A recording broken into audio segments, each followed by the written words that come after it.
Okay, so the practice problem from yesterday's lesson was for each of the following, classify the reaction of the metal or the metal compound as reduction or oxidation and identify the oxidizing or reducing agent. So I just rewrote them here so I could write on them.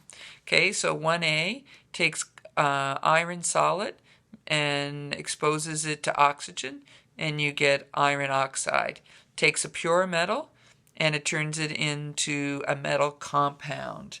So hopefully from yesterday you remember that a pure metal going to a metal compound, that's going to be oxidation or oxidizing. Okay.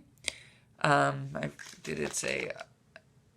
Okay, so I guess I should have said oxidation.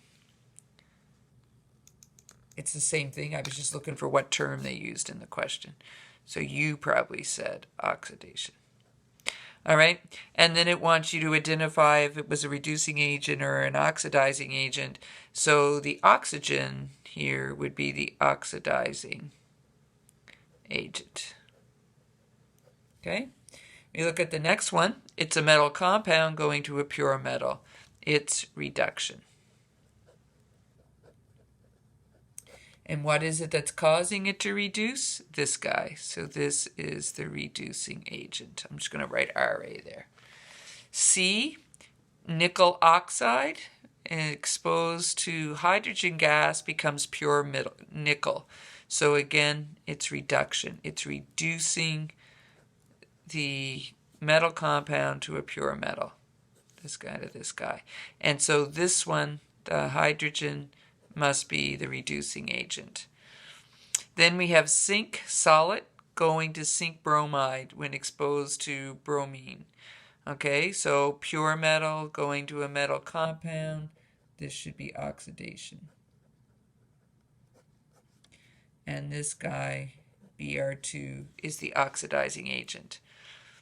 Iron oxide exposed to carbon monoxide goes to pure iron.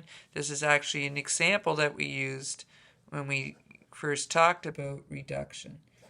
Metal compound to a pure metal. And so this fella would be the reducing agent. Pure copper going to copper nitrate. Again, so pure metal going to a metal compound. This must be oxidation.